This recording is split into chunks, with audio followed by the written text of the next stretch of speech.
Montgomery. I am the director of the Center for Digital History over at the library here at Mount Vernon. I first of all would like to recognize and thank the Ford Motor Company for generously supporting this very popular monthly lecture series. Without their assistance, we would not be able to have these book talks every month, so thank you so much to them. For tonight's program, also I want to point out we will have a QR code on the monitor just down there.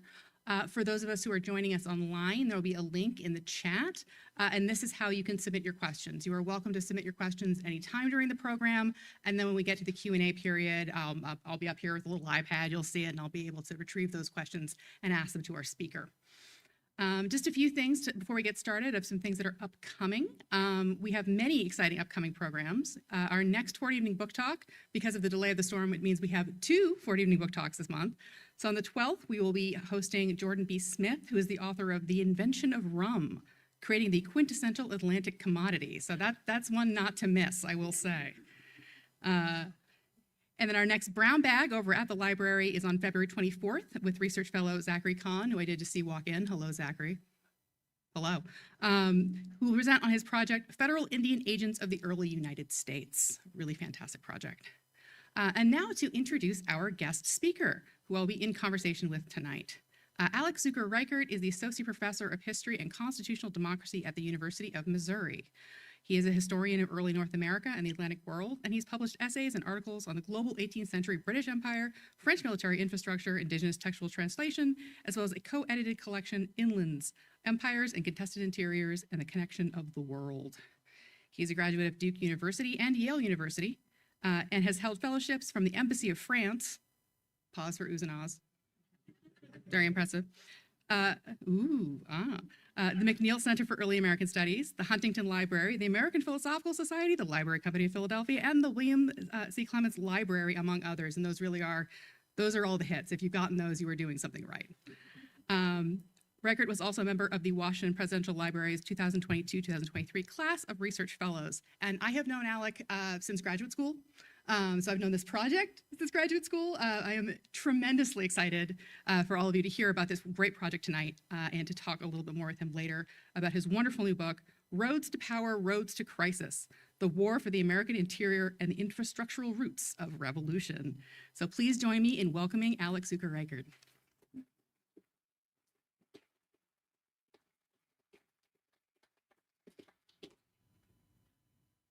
Well, first, I just want to say thank you to Mount Vernon, to everyone here, Stephen, Nell, Alla, and others, for inviting me. Also for all of you for coming, especially since this has been rescheduled. And so what I'm going to do to begin with here is actually situate us in what I mean by the American interior. You probably looked at my title and went, what on earth does that mean? And it could mean a lot of different things depending on the context. For me, what I'm referring to is what on this map is shaded in pink. This is a map from 1755. It's meant to depict French and British territorial possessions, and then in pink, what is legally ambiguous, what's contested, what the French are claiming is theirs, what the British are claiming is theirs, and what many indigenous nations, of course, say is theirs. And so this is really at the heart of conflict leading up to the 7 Years' War, during the 7 Years' War, and it continues to be a space of conflict into and beyond the American Revolution. Now, for me, my interest in this really lies in what are the routes of transportation and communication through this region, as well as those that connect it to the broader Atlantic world. Many scholars have examined this geopolitical struggle, and often it's through more local or regional lenses. My research instead uncovered a much larger imperial competition. It was a competition to gain, to control, and to exploit communication networks across North America and the Atlantic Ocean. This competition pitted the British Empire against France, but also amongst many indigenous nations. By the height of the 7 Years' War, this contest for the interior propelled Britain to construct and expand new imperial communications infrastructure. This was roads and highways, post offices and mailboats, paperwork circuits and intelligence networks that outpaced and overwhelmed the efforts of France, and that effectively co-opted key native information channels. Victory soon followed. The rise, though, of the British North American infrastructure state was also the empire's undoing. The same roads, printing presses, and postal networks constructed and funded by the War Office also became the primary routes of incendiary print, popular mobilization, and propaganda. In the wake of the 7 Years' War, the ligaments of the British Empire inadvertently provided the material channels for those American revolutionaries who sought to oppose the British state. Now, I'd be remiss here at Mount Vernon not to mention a man that we all know. Washington, and this is a plug for the book, is a recurring character, but he truly takes center stage early on, beginning with an incident just some 200 miles to our northwest in what's now Uniontown, Pennsylvania. Now, on the morning of May 28th, 1754, at least 10 bodies lay between these boulders. One of them had its skull blown open. Its cranium was exploded either by the crack of a hatchet or the blast of a musket. Only hours before, George Washington and his company of Virginia militiamen, together with the half-king Tenagreason and several Mingo warriors, had converged on a French encampment. Shots were fired in a moment of confusion, and more than a dozen men were wounded. As the air cleared, Joseph Coulon de Villiers de Jumonville identified himself as the French commander and brought forward his interpreter, who in turn identified himself as the French commander. In turn read out a letter from the French king that proclaimed French right to the Ohio Valley and commanded British withdrawal. Translation, however, to put it mildly, went awry. By Washington's account, he demanded that his own interpreter read the message, but before it could be conveyed, Tenagreason strode towards Jumonville and drove his hatchet into the skull. In quick succession, Mingo warriors attacked the wounded French and Virginians rounded up prisoners. 3 days later, Washington took pen to commit to paper one of the few first-hand accounts of the skirmish. "We obtained a most signal victory," he declared to his younger brother Jack, signing the letter from camp at Great Meadows. The message was soon conveyed back along a route that retraced much of Washington's by then famous 1753 journey.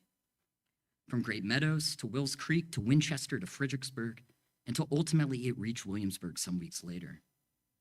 By mid-July, Washington's letter was aboard a Scottish merchant ship, completing its transatlantic voyage from Williamsburg to Ayr in just 5 weeks. From Ayr, the letter traveled the postal routes to London, and upon arriving at the imperial metropole, the account was soon reprinted in newspapers, such as the Whitehall Evening Post. Within days, these London periodicals made their way to the continent, arriving at, among other locations, the Dutch city of Leiden. There, on August 26th, the French-language Gazette de Leyde declared that it could now, quote, confirm the particulars of the British victory. Finally, in early September, more than 3 months after the events in Jumonville's Glen, a week or two after the news arrived in the Netherlands, a copy of the Gazette de Leyde reached its Parisian subscribers. On the 4th page, 5 paragraphs down, one of the last items of London news. Each reader would have found the report that Washington had been so eager to share. However, Washington's version of events, while it was the first to reach London ministers, was not the first to reach Paris. In fact, French ministers had already received notice of Jumonville's death sometime the week before. As Virginians set back to their camp in Great Meadows, word of the bloody skirmish also began to make its way towards the chain of French posts that stretched northward. Monceau, a Canadian who evaded British capture, reached Fort Duquesne a few days later with news of Jumonville's death. A Mingo informant reached the forts the same day with further testament. It was not an Indian hatchet. It was an English musket shot that had shattered Jumonville's skull. A written account from a soldier arrived at Fort Duquesne soon after, confirming this. From these reports, French military officials began crafting their own version of events. Far from a British victory, Jumonville's death was a violent and unlawful murder. The commander at Fort Duquesne quickly wrote to the Canadian governor detailing the 3 accounts. His letter was carried up the Venango Path, where it was then put aboard a vessel that sailed across Lake Erie to the Niagara River. That letter was then rowed upriver, taken on land around Niagara Falls, then back into a vessel through Lake Ontario to the St. Lawrence River, until it ultimately reached the governor at Montreal on June 23rd. The Canadian governor prepared his own dispatch, which he then sent to Quebec, and it was there put on board an official merchant contractor ship, one that was tasked by the government to carry King's stores between France and Canada. The ship arrived in Bordeaux on August 9th, and the report carried along the postal routes to Paris. The news, passed between French officials, finally reached the British ambassador stationed at Paris, who prepared his own report on August 21st, which was then sent across the Channel, reaching London. This version of events was sobering, to say the least. Less than a week after the celebration of the Empire's success in the American interior, British ministers were confronted with French accusations that their pretended victory was, in fact, an assassination. Washington's capitulation at the Battle of Fort Necessity only cemented the account. After the defeat of Virginian troops, Washington signed a surrender that, perhaps unwittingly, admitted his guilt in the assassination. The capitulation was conveyed back to Montreal and to Paris and was soon published in newspapers across Europe. Jumonville's death would soon become a galvanizing symbol for French nationhood and anti-British and anti-Washington sentiment. Now, it's worth tracing out the routes of this news across North America and the Atlantic.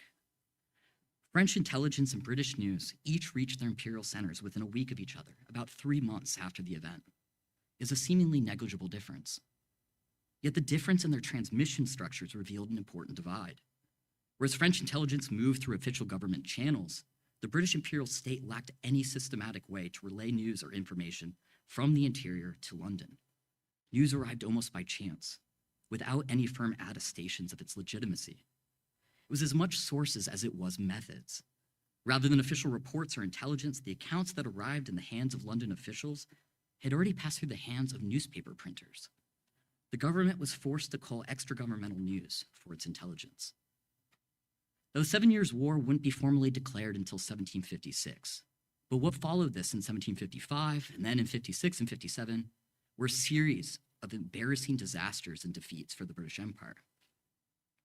Now, much of this was due to an immature military and fiscal apparatus, to poor campaign planning, to French advantage of interior forts, to tensions between colonial militias and the Royal Army, and more.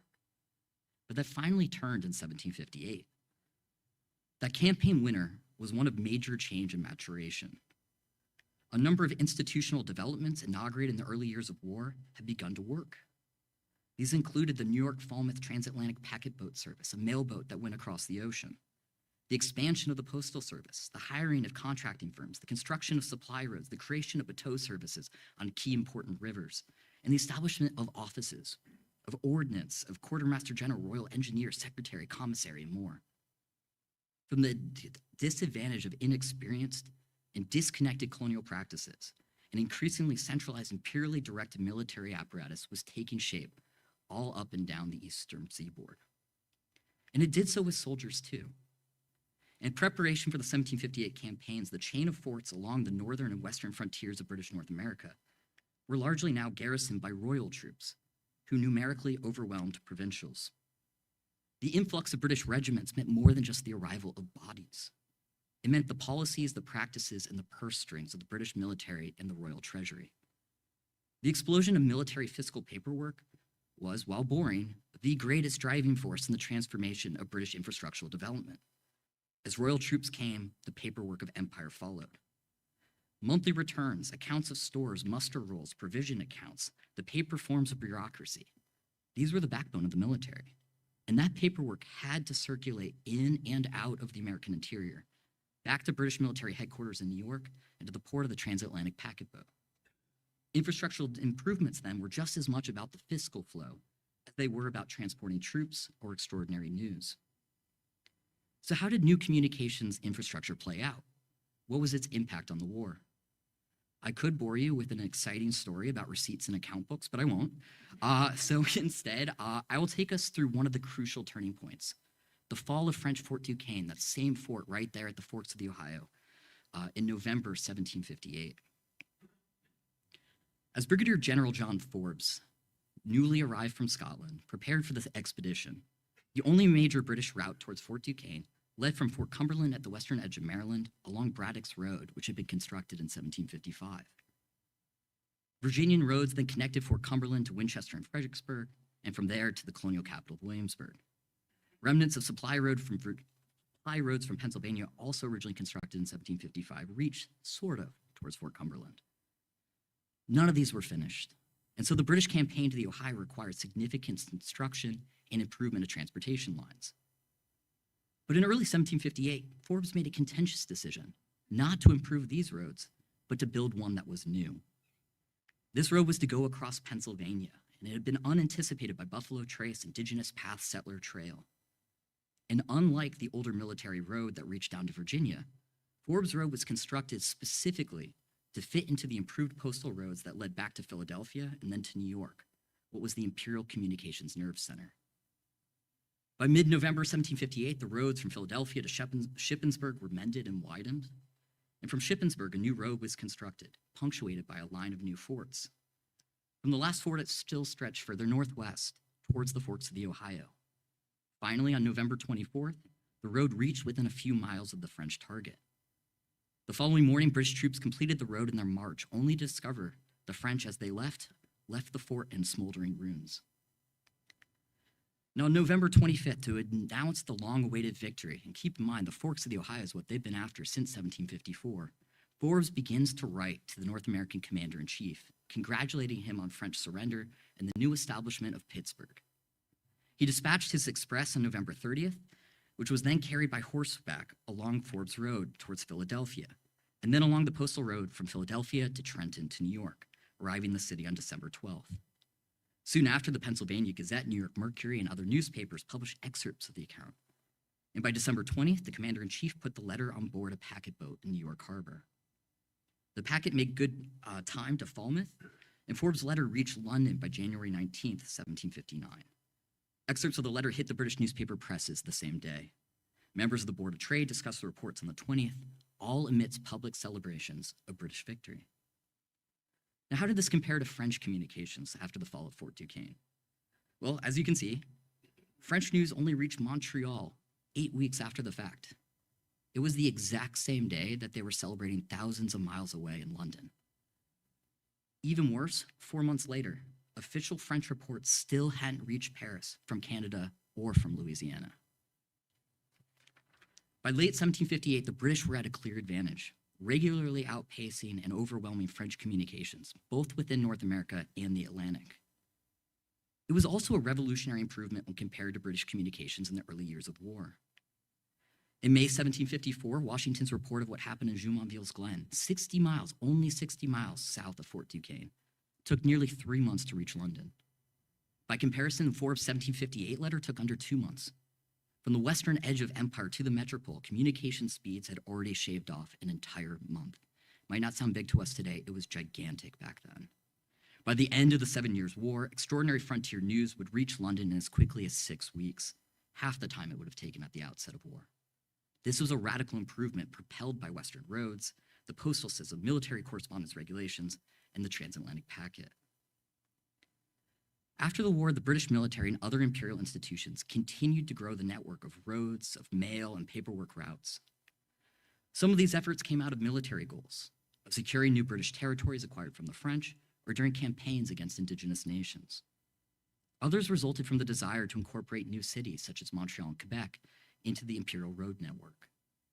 The imperial contest for the American interior, or rather, the infrastructure constructed to wage it, not only won a war, it transformed the British colonies themselves, quite literally strengthening the connections between them. If the rise of the British infrastructure was the rise of the imperial state in North America, it was also the imperial state's undoing. While the development of centralized communications infrastructure was an unquestionable advantage in the external inter-imperial competition, it also suddenly opened up the British state to internal, intra-imperial threats. This is because wartime pathways of military and government paperwork had also become the routes of colonial correspondence, propaganda, and news. The empire had inadvertently provided the channels that could be used by independence-minded revolutionaries. Now, while infrastructure provided the means, it still required action. It was not simply imperial failure that led to a British imperial crisis. It was patriot action that paved the way to American Revolution. Now, this came in about 3 steps, and the first step was the simplest. Patriots simply had to make use of what was already there. In addition to the postal service, one of the most important tools at colonists' disposal were the many print centers built and expanded during the 7 Years' War. Newspapers, pamphlets, and other print ephemera circulated around the now well-connected colonies. As newspaper numbers increased, so did the circulation of letters, debates, and treatises that criticized British officials and even the king. So too did accounts of events across the colonies, allowing those who were many hundreds of miles distant to see their local grievances, to British soldiers, to tax collectors, to ministers, and more, as part of a shared opposition to imperial injustice. The choice of British imperial ministers to continue to fund, expand, and improve this infrastructure after war only continued to drive media circulation in the decade and a half that followed. Now, you might wonder, why on earth? Why on earth would imperial officials continue to fund these networks that also suddenly threatened imperial control? You're not alone on this. In fact, it didn't take long for conservative ministers in London to recognize the potential dangers. The most overt expression of their fears or of their policy to enact this was the 1765 Stamp Act. Now, the authoritarian rationale for the act was ostensibly to help relieve immense post-war debt. Its intentions, however, were about far more than money. The act also provided London ministers with a tool to restrain colonial society, in part by targeting the colonial printing industry. The Stamp Act specifically addressed pamphlets, newspapers, and almanacs, and it attached additional fees to the advertisements that were so essential to the economic viability of publications. Initial reactions to the Stamp Act seemed to prove, at least in part, the authoritarian vision right. Printers across the British Atlantic, such as James Parker, when faced with new costs of publication, began to reconsider their businesses. And while the Stamp Act did momentarily injure the colonial print industry, it also enraged colonists. And they took up those very same mediums of pamphlets and newspapers to voice their discontent. The Stamp Act was ultimately repealed the following year, but if the repeal ended a specific point of political concern, it only further convinced the growing community of printers and propagandists of their power to shape resistance and policy. Patriot action went beyond just print and the utilization of existing infrastructure. By the early 1770s, they'd moved on to the second step of revolutionary mobilization, building new communications institutions and networks that grafted onto the imperial system. Chief among these new institutions were the committees of correspondence in each one of these colonies, the short-lived Constitutional Post, and finally the Continental Postal Service helmed by Ben Franklin that was inaugurated at the Second Constitutional Convention. And by 1775, it was clear that we were in the step 3 of revolutionary mobilization. After building overlaid infrastructure, patriots began to tear down the institutional and material instruments of the British system. Over the next 2 years, British officials found themselves cut off from much of what they had built, notably the postal networks between New York, New England, and Canada. Radicals across the colonies began to take over physical infrastructure, claiming roads and even forts. British imperial infrastructure, having provided revolutionaries with the resources and routes they wanted, was now under attack. Much like John Foxcroft here, another member of the Postal Service, Hugh Finlay, thought it very probable that the post would be entirely shut up. The reason was not simply that the roads were obstructed. It was that revolutionaries were starting to seize the mail. The committees of correspondence and others were targeting British imperial officials' papers and letters. Soon, postal officials found not just the mails under attack, but their own bodies. In June of 1775, Hugh Finlay was on the run from New England rebels who threatened to kill him. News from South Carolina in July told of Georgian attacks against post workers. Beyond the mailmen, patriots were also targeting the transatlantic packet boats and mail ships. Rather than a vessel of British imperial power, the New York Falmouth packet boat instead became a means of imperial retreat. Governor Tryon of New York, who thought himself not safe there anymore, fled on board the Halifax packet, which sat in the harbor. Post officers like Foxcroft soon considered the same, thinking they needed to follow his lead.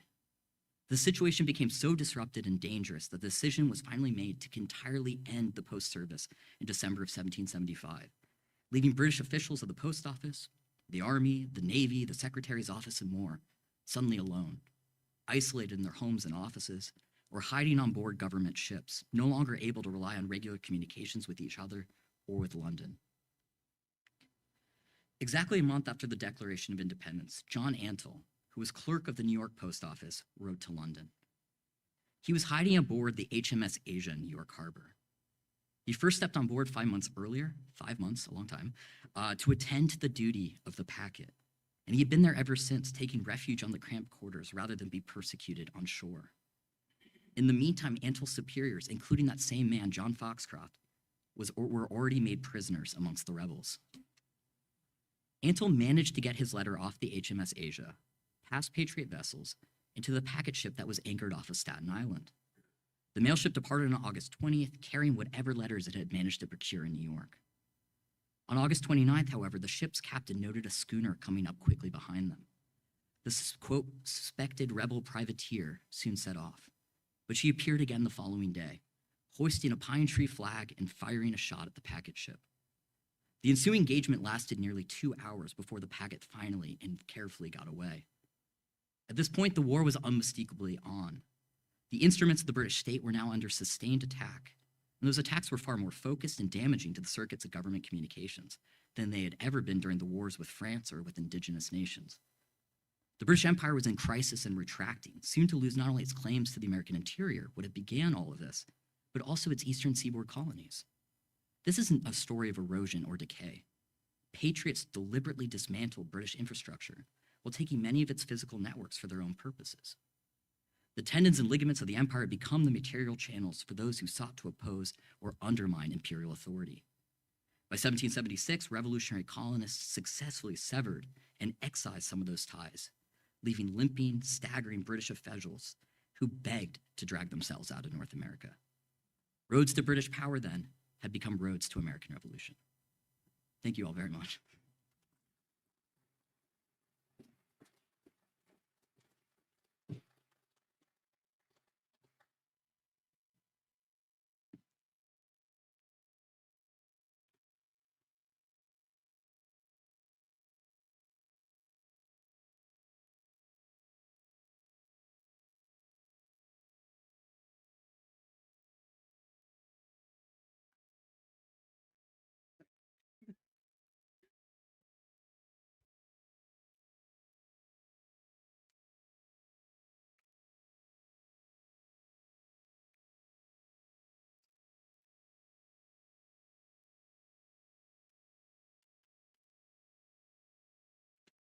Okay. Well, hello again, everyone. And just to, since I did not specifically mention this, the book is for sale in the lobby. Alec will be signing copies after the talk, so get it while it's hot. Do recommend.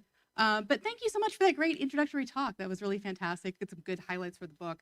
So I would now just like to give you some chance to talk more about the contents of the book, maybe get to some things that you weren't able to in the talk. But I want to kick off with, I think you and I had joked a little bit, mostly you, but prior to this, that it's an infrastructure talk. How many people are really going to be there? Which I think that we've proven that clearly that is not the case. However, infrastructure is kind of a stereotypically unsexy kind of a topic, right? I can't believe you said that. Yeah. I'm so sorry. I'll see myself out. But I would love to, and I think that that was clear throughout your talk about why it is in fact extremely important. But if you could give us, your best case, why is infrastructure so important, and what did focusing on that allow you to see in this story that otherwise would be obscured? Yeah. I mean, I'm certainly not alone in being interested in this. I think in particular, there's a lot of literature done by people who work on the British Empire who have looked at this in kind of an imperial lens. So John Brewer, C.A. Bailey. And there are a lot of people who look at communications more generally in colonial America, but I hadn't seen it actually approached to this era or to this kind of specific conflict. And for me, I was like, the 7 Years' War, when you look at what happens infrastructurally, right? The very first time we get a transatlantic mail boat begins 1755. The expansion of the postal service begins. Like, so many of these things are about infrastructural improvement only happen then. They're not happening beforehand. So there must be some sort of connection. It could be coincidence. It turns out it's not. And so when you read through a lot of this, it became really interesting to me to see how much of what we think of not through military terms today, right? Most of our infrastructure projects we think about as being tied towards use by citizens, by the communities, by peoples. At this point in time, right, the government's really different. It's much more a fiscal military state. And so quite often when we get to these expansions, it is driven by reasons of warfare or of territorial competition.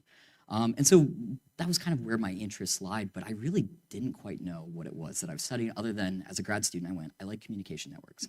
And the very first library I went to was the Clements Library at the University of Michigan. It's beautiful, amazing place. And they have this collection called the Gage Papers that includes the warrants collection. And so the very first thing I went through weren't letters, weren't maps, weren't any of the cool things, but were receipts and vouchers and just like paperwork of people being like, you owe me money. And so I spent this over and over and over. And I started to be like, this is what matters, right? These people need to be paid. You can't wage a war. You can't make any of this function. And so I started doing that. And then I noticed, right, people are also noting when they receive these things, how long it takes for them to travel. And so it wasn't just interesting to me as a historian to have that sense, but it told me that this mattered to people in the 18th century. They wanted to know how quickly things were moving. They wanted to improve them, of course, right? In part because of inter-imperial competition. So it became one of these things that kind of, I followed it, if that makes sense. And I think that's the only way to study something like this. I don't think you can create some sort of lens where you go, what I'm going to do for infrastructure is pick this particular project or this particular space because it'll take you so many other places. So, originally I was just going to work on the Upper Ohio Valley, which turns out made no sense. And like all these things, just as you follow the infrastructure, it kind of takes you to different spots.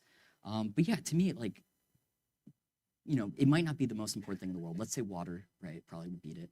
But when you think about historians one-upping each other, I'm like, nothing matters without my thing. Infrastructure is pretty high up there, right? Like if what you care about is political debate or constitutional thought or print media or the movement of troops, whatever it is, they got to get there somehow. Everything in this era moves physically. We're before the telegraph. We're before the kind of breakdown of the difference between communications and transportation. And so in studying this was my way of being like, well, anything can kind of graft onto this. So maybe this provides the backbone for other studies as well. I'm glad that you just mentioned that point about how communication and transportation are the same thing at this point, right? And I think that that's a really crucial insight that it's easy for us to lose track of in sort of this iPhone disembodied floating kind of an era, but the work that you're doing here shows how very much embodied material on the ground this is.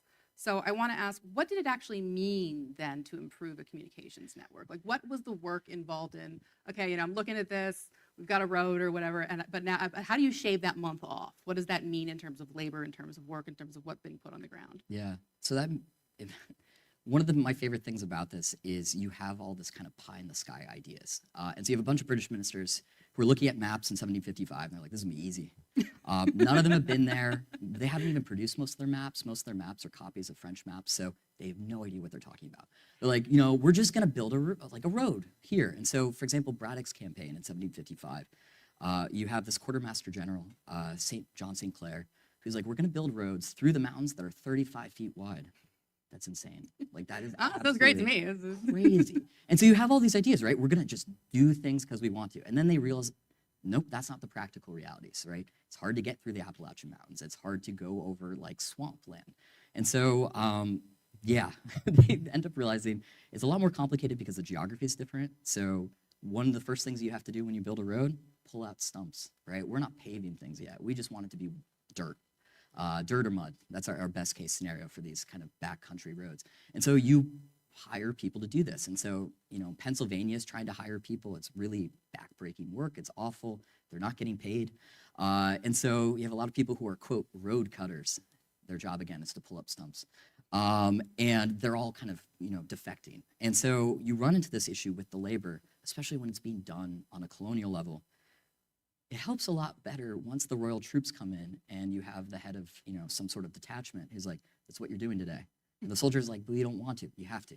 So, right, you have all these people, so a lot of the labor isn't actually being used by colonists or being done by colonists. It's really being done by a lot of people who have actually been brought over, not from kind of colonial settlements, but say from Ireland, from Scotland, from other parts of the British Empire. To do these road construction projects. So they're out there, they're pulling out stumps. In winter, one of the main jobs is if you're at a frontier post, is like they elect a few guys each day to go out and stomp down the snow. So that could be your job, right? Like, great. So, a lot it feels very familiar following the most recent winter storm. True. Yeah, so the labor itself is like really not fun, really hard to get through, which is in part why it probably takes the military to make this happen, because quite often people don't want it. It's also complicated by still so much more with what's going on politically. A lot of these roads that are being constructed are cutting across native territories, right? And so a lot of indigenous nations are like, no, right? Like, why are you cutting through our land? Or more importantly, why are you cutting across our road? If you cut across our road, it's gonna be harder for us to travel and for us to send our messages. And so a lot of the logistical problems that come up are actually even with allies. The Cherokees are joining the British up in Pennsylvania to build this road during Forbes' campaign. And the Cherokees are like, no, we don't like where this road is going. And they actually leave. They're just like, we're not part of this anymore. And so it's a really long, complicated answer to say that this is a long, complicated thing. And so it requires a lot of physical labor, but it also requires negotiating so much politically, both between the colonies and the crown and the imperial military, but also with all the indigenous allies that they have. I want to circle back around to the indigenous portion in a moment, but first I want to talk about Braddock. Yeah. You already invoked him. I think that is probably, of all of the infrastructure projects of the 7 Years' War, the one that is most broadly familiar. I mean, my metro stop is the Braddock Road Metro Station. Great metro stop. So why then, because you talked about the, the great success of the Forbes Road, Forbes campaign. Braddock, of course, not so much. So why is it that Braddock fails and Forbes succeeds? Is it just pure happenstance? He gets ambushed and it's over. What's the story here? It depends on who you ask. So, As it often does, yes. on the Royal Army side, it is the fault of Virginians. It is completely the fault of Virginians. They're like, Virginians That lied seems to harsh. us. They told us this was a good road. It's a terrible road. And it's their fault. Also, it's the fault of the Virginians who came out to help us build it. And they're just regularly laying the blame after this disaster. In part, it's partly true. This is not a good road. Like, it does not make sense from a military vantage. It doesn't make sense as a good pass across the Appalachians. It does make sense if you're a Virginian who's trying to get to the Ohio Valley for purposes of land speculation or perhaps the fur trade. So You're saying it is the Virginians' fault, just for the record. Partially. But don't worry, it's also the Royal Army's fault, right? John St. Clair is the one who goes, let's make it 30 to 35 feet wide. He's just arrived. He's the one with that crazy idea. No Virginians saying that. They're like, 12 feet wide's enough, right? 2 wagons could go past each other. And so this crazy idea of like, let's blast through the mountains, let's make this as wide as possible, as if we're waging a war in Europe with wide, broad kind of continental troops marching through, just awful. So it's bad on all sides. And like, part of it too is they just don't adjust. Like, John St. Clair is going out there, he's surveying all of this before Braddock arrives, even before Braddock gets to Alexandria. And he's like, it looks pretty bad, but they don't change their plans at all. I mean, it's also terrible. You can blame the Pennsylvanians, as the British often do too, because the Pennsylvanians were supposed to give them horses and wagons to help do this. This is what begets what's known as the wagon affair, that Ben Franklin gets involved in. He's like, don't worry, I know people. I'll get you horses and wagons. And he actually does, which is kind of weird, but because he himself does not have horses and wagons, but he just goes and finds people in like middle little towns in Pennsylvania. He's like, just do it. We'll pay you eventually. Had that effect on people. Yeah, those people get paid like 8 years later, but they're told at the time they're going to get paid. So, but because they don't provide their horses and wagons, and Maryland's not even answering, letters. So it's a nightmare and all these. So, according to the Royal Army, it's entirely the fault of colonists who told them to do a route that made no sense. On the British imperial side, terrible, terrible planning.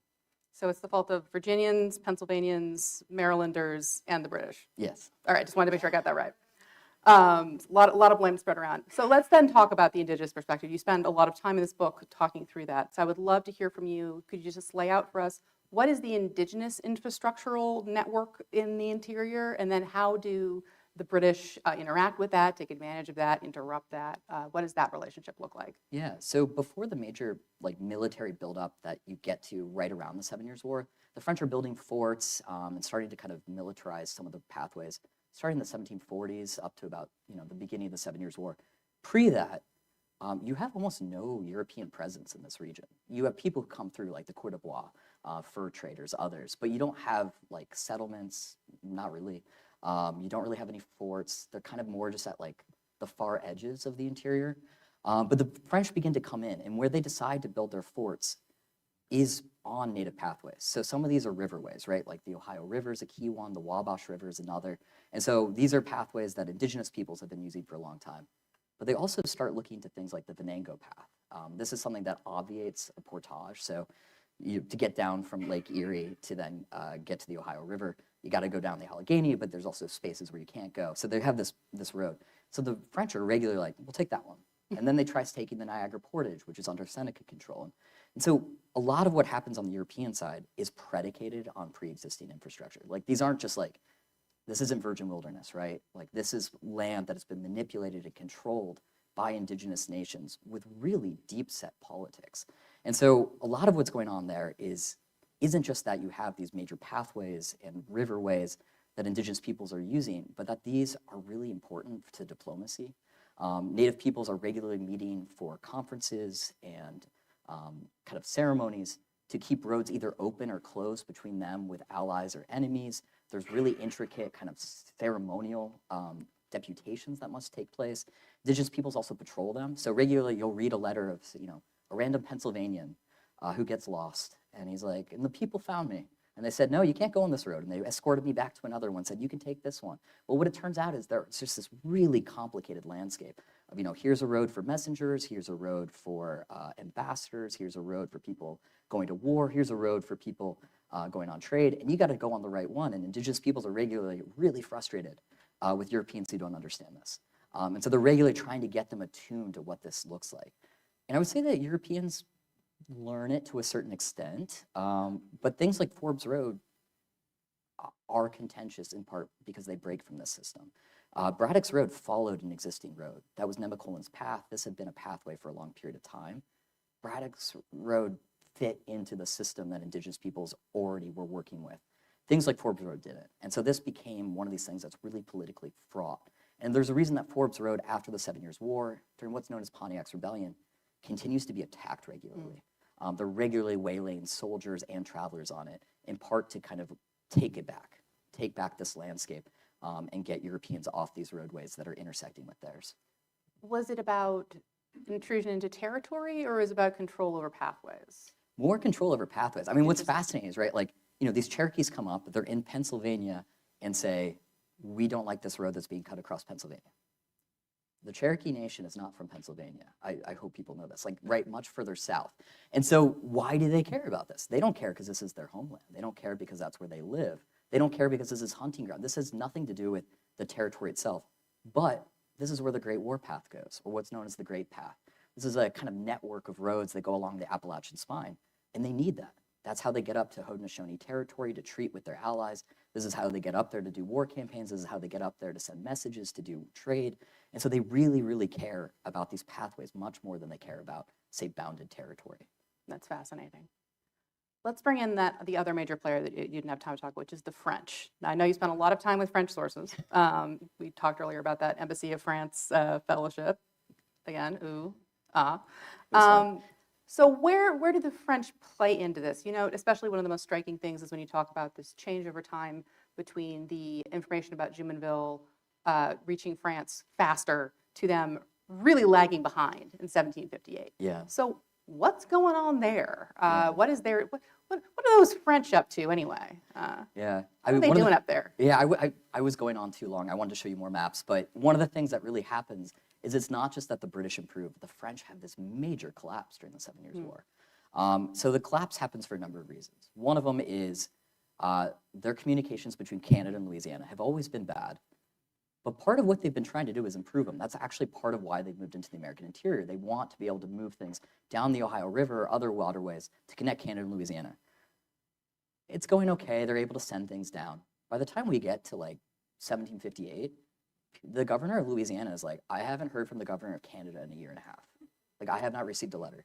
He's also saying, hi, Paris, I haven't received something from you in a very long time. Are we officially at war?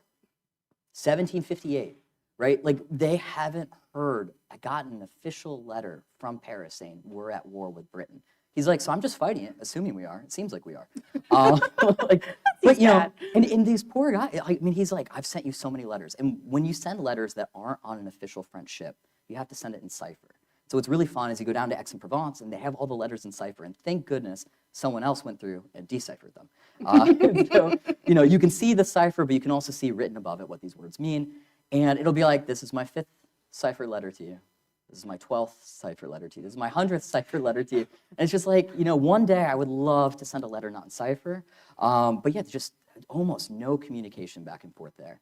And then Canada, which had been much, much better, in part because it's a much older colony, it's got a much more robust system of communications, that falls apart too. And that falls apart because of direct impact of what the British are doing. When you barricade the Gulf of the St. Lawrence, how are you getting ships in and out, right? And so this becomes a big issue in Canada too because people are starving, which you could say is a much bigger issue than not getting letters out. But they really have this paralyzation of their communications out of there. So the French system just falls apart. And it falls apart for one other reason, which is that the French really start to sour, I should say, their allies really start to sour on them. So all these indigenous nations that have been allied with France are starting to pull away. And some of this is because of complicated politics that even predate the war. But a lot of part of it is, how do you get allies? You need to provide them with things, right? Like, give them gunpowder, but also give them gifts, also give them food. Like, this is how the French are supposed to get allies. This is part of the gift-giving system in North America. Well, if you aren't getting ships in and out, you're not getting things for the king's stores, which means that you have all these storehouses that you're supposed to have gifts for indigenous allies, and you got nothing. And so regularly you'll have people like the Choctaws being like, we're not going to fight with you anymore. In fact, we might go over to Carolina. We hear they have things. And the same stuff is happening in the Great Lakes. And so you have all these indigenous nations that are like, we're not going to carry your messages anymore. We're not going to let you use our routes anymore. And so the French just completely collapse in a dramatic way. Are the British aware of this? Is this something that they're sort of trying to make happen or banking on? No, the best part is the British are always convinced the French are good at things. They're always like, as we know, they were better at communications than us before the war, so they must still be. They really seem to have no sense of how poorly things are going. And they're regularly, amidst this war too, like the 7 Years' War is happening. It's a complicated war because it's many wars, right? The Anglo-Cherokee War is happening. And at this point, the Cherokees who had just been British allies are now like, actually, we're not, guess what? And so the British are like, oh no, we're gonna lose them to the French. The French are gonna supply them with gunpowder. There's no gunpowder, right? And so they just don't know this, but they're constantly concerned about this. And so they really don't seem to have a sense of how poorly things have gone on the French side. It's a very happy accident then for the British. All right, going to start to weave in some questions from the audience. And again, as a reminder, if you use the QR code over there, it will take you to a form to submit questions. For the folks online, there should be a link in the chat to do the exact same. So to start with a question from Milan Yeager, a spicy one about Washington. Do you believe it is possible that Washington's use of the word assassin was forced on him? And I have follow-ups to this. Yeah. Oh, I mean, it absolutely could have been, right? Like when you've been captured after the Battle of Fort Necessity and they say sign a document, it's awfully hard to be like, I don't want to. You know, and so people have made also a big thing of like, how could he not? I mean, George doesn't read French. But how do you not know a perfect cognate, assassin, is assassin? And so he must have known, right? There's no way, like maybe he didn't. Maybe he didn't read it. But It was very wet. Yeah, it was very wet. Like, but no, I mean, it seems quite likely that it was forced upon him. At the same time, we do have predating his signing of this 3 different accounts that say that George did it, right? We have one account that says George didn't. It wasn't me. It was the Native American man. And then you have 3 that are like, it was George. And so it's, you know, we don't know for sure. We really don't. And so a lot of scholars have worked on this. If anyone's read Fred Anderson's Crucible of War, like this is the opening episode of his book. We don't know for sure. So he could have been forced into saying it. He could have done it and then been like, oh, I actually feel bad. That seems the least likely. Or he could have done it and then been forced into signing it, right? It's a little unclear. Are you asking my personal opinion then? Or, because I don't know. Let's talk offline later about your personal opinion. All right, so that's another good one here. A good Ben Franklin question, which I thought was interesting because in your conclusion, you make this interesting comment about how George Washington sort of appears throughout the book as a kind of antagonistic figure towards a lot of these British plans. You know, his journey into being a rebel leader, if you will, makes a lot of sense based on how he showed up before.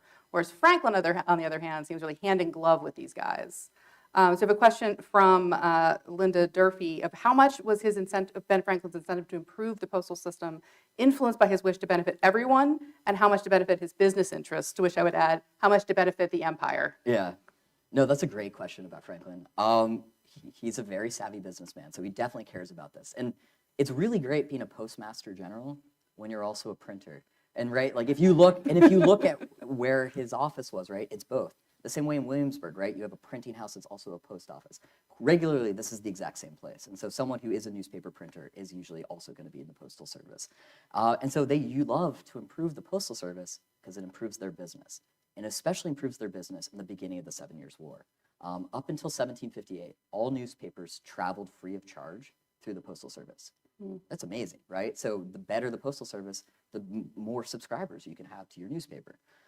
Franklin himself actually has to change that. So while he's in London in early 1758, he has to write these new instructions. And he's like, actually, sending a bunch of newspapers to the postal service is killing us financially. The postal service is not going to be able to function. So there's going to be a small fee that people have to pay. But it's still quite small. And so they're trying to improve this, yes, definitely for their own purposes. I think Franklin's an interesting guy because he's able to do so many things at once. I think this is about helping him and helping his friends, right? Like James Parker and others. You know, Hill, of course. There are all these other printers that he's friends with that he sees this as a benefit for all of them. But I think he also very much cares about this from an imperial perspective. He's really interested in improving this for the war effort, improving this for the British Empire.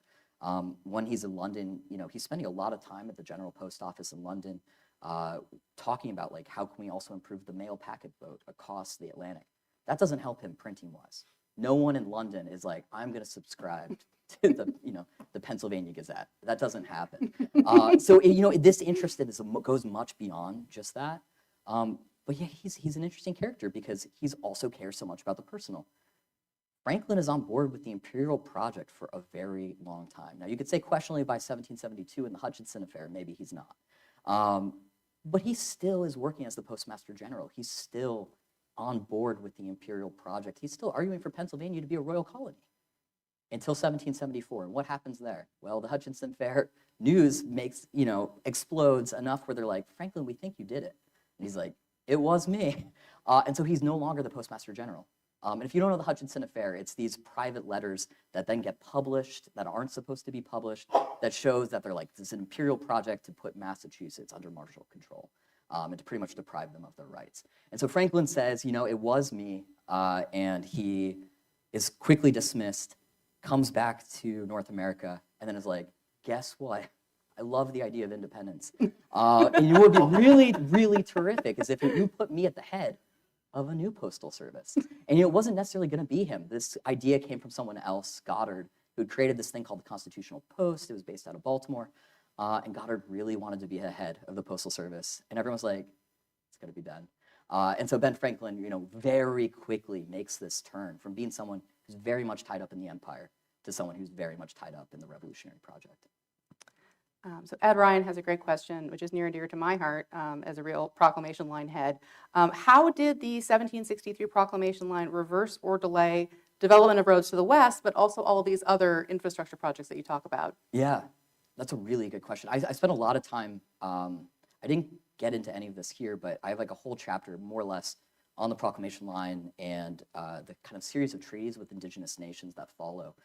Because the western boundary line isn't just one line. The line in 1763 is sort of an approximation. It says, right, it's separating the waters that flow towards the Mississippi from the waters that flow towards the Atlantic, which is more or less the Appalachian spine. But they don't actually really know where that is. So they're kind of like, this is a placeholder until we figure it out. Also, we have to sign lots of treaties with indigenous nations to get them to agree to this line, because they certainly haven't agreed to it yet. So it's a really complicated, messy situation. But amidst all of this, what you start seeing is some of these roads already go over it. So the road that goes from South Carolina, from Charleston, out towards forts there, Fort Loudon, Fort Prince George, traverses the Appalachians. And so Fort Loudon is actually already on the other side. Same thing where you have ones across Pennsylvania that would be across it. So some of the British infrastructure has already gone across this. And so they're actually using these routes now not to kind of, the proclamation line isn't a boundary for British imperial expansion because they still see themselves as being able to go into the interior. It's about preventing colonists from using it, traders from using it. And so having these lines actually are really quite helpful. You'll have soldiers that will just see some random South Carolinian, and they're like, where are you going? He's like, don't worry about it. And they're like, where are you going? And he's like, to trade. And they're like, do you have a license? No. And so they'll put these people in jail at the garrison. And so regularly these routes across the Appalachians, across the proclamation line, are used to control colonist mobility. It's also used, though, to control indigenous mobility. These pathways cut across, again, that great warpath, that great series of networks that go kind of north-south, more or less, along the Appalachian spine. And they're regularly now telling indigenous peoples, you need to carry passports. And they're like, what do you mean carry passports? I've been traversing this, my family has been traversing this for centuries or millennia. They're like, nope, we need a passport now. You're going through British territory. That is crazy to a lot of indigenous peoples. And so it becomes this really contested zone where as the line changes, and it continues to kind of move further and further west with treaties like the Treaty of Hard Labor, the Treaty of Fort Stanwix in '68, that really a lot of this is about targeting those. So as the British move the line west, they're trying to bring more indigenous pathways into British territory to make it harder for indigenous peoples to travel without their permission. So some of it really doesn't seem to do much in terms of impeding the British Empire, at least the Royal Army and the imperial institutions. It's more about impeding what's happening on the colonial side, as well as what's happening on the indigenous. Another question from James Orrick, who you talked about speed. Yeah. But what about accuracy? What do you do when you are sourcing your information from newspapers, public publications? How do you know it's accurate? Was it accurate? How did that impact Yeah. the development of these systems? So they care quite a lot about the accuracy. And so one of the concerns early on in the war, right, is that they are getting things from newspapers or randomly someone put something on a merchant vessel and it happened to make it across the Atlantic, which is why then they want to create the packet boat. They want to create regularized communications so that they know they're getting them from imperial officers, that they know that they're getting them from fort commanders. They still love the newspapers, in part because they're like, it's a safety net. Say we lose letters. Say the French seize a ship, right? Like a privateer comes in and takes a prize ship. Well, then the news can still get back from that. So they see it as like something that helps kind of be there if nothing else is. But So no, they are subscribing to the Pennsylvania Gazette, is what you're saying. they're sending a couple over, yeah. uh, not in large numbers, but yeah, no, it's definitely. I mean, yeah, British colonial papers are definitely making their way across, but they are really concerned about the accuracy, and so part of this is to make sure that you have kind of multiplicative sources of information. And so, the idea is that not only are you getting things from a local commander, but you're getting it from a number of different British officers and a number of different institutions. And maybe you get this news from someone who's in the Quartermaster General's office, and you get this news from someone who's in the Comptroller's office, and you get this news from someone who's in, I don't know, the Secretary's office. And that way you have like a bunch of different news and you can kind of like compile through it. But the accuracy also really matters for the paperwork of like the fiscal side. You can regularly have people early on in the war who are like, I was owed money, I don't have a piece of paper to prove it. That's a big problem. Or the British lose their paperwork. I mean, Braddock's campaign is such a disaster. One of the things that they leave behind, they leave all these wagons, is they leave all of the receipts for every single person who helped them that they're supposed to pay back. And the few that have been recovered are sent to the wrong place. And so you regularly have this issue of just compiling information, compiling data, being such trouble at the beginning of the war that they're like, we need to make this better. So that's really what's driving this. How can we get actionable knowledge, both in terms of tactics and news, but also in terms of pain? Getting people paid does seem very important. Yeah. I know I would be very frustrated if I was one of those people on the left behind wagon after Braddock's defeat. So just to wrap up, we just have a few scant minutes, but I would love to give you a chance just to talk a little bit about your forthcoming project, which I'm very excited about. But yeah, so I've been working on 2 projects this whole time. I was one of these things in graduate school where you realize like this was too big a project. So I kind of split one off and I was like, this is my British imperial focus project about the 7 Years' War, the coming of the American Revolution, interactions with the French and indigenous peoples, but really keeping the British Empire at center. And then my other one's much more from an indigenous perspective, but it's also a different periodization. I end this project with the American Revolution. And from the perspective of the British Empire, that makes sense, right? The British Empire finally gets its claims to the American interior, and then it loses it. And that brings us to the American Revolution. But from the perspective of the interior itself, which I really find interesting, I find the Ohio Valley in and of itself worthy of study, that doesn't end, right?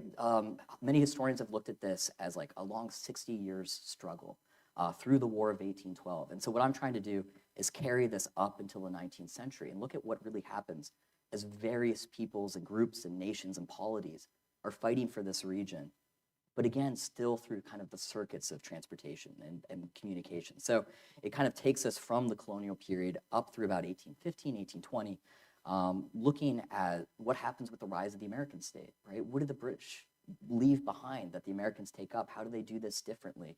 What happens when Canada gets involved? What happens when the indigenous nations that are displaced by the American Revolution are trying to reassert their claims to this region? And so it's a really tumultuous period, right? The American Revolution changes so much of what this region looks like.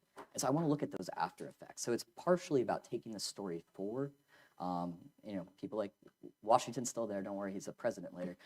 And so, it's like looking at like what happens as the U.S. state is trying to assert itself. And they're going to assert themselves in very similar ways. They learn, right? Roads to power are pretty great. We just make sure we don't create problems for ourselves down the line. Don't do what the British did wrong, do what they did right. And so they're going to go on a major spree of highway building, of road construction. They're going to create bateau services. Soon they're going to start notching rivers to eventually get to canals. Like, so much infrastructure is so much of the emphasis of the expanding U.S. state. Some of this is within the colonies, but so much of it is about going west. And so that's kind of the direction I'm really moving these days. wonderful. Well, we are basically out of time, so please join me in thanking again Dr. Alec Zuercher Reichardt. And he will be out front signing books So pick up your copy, get it signed. Thank you all so much for coming tonight.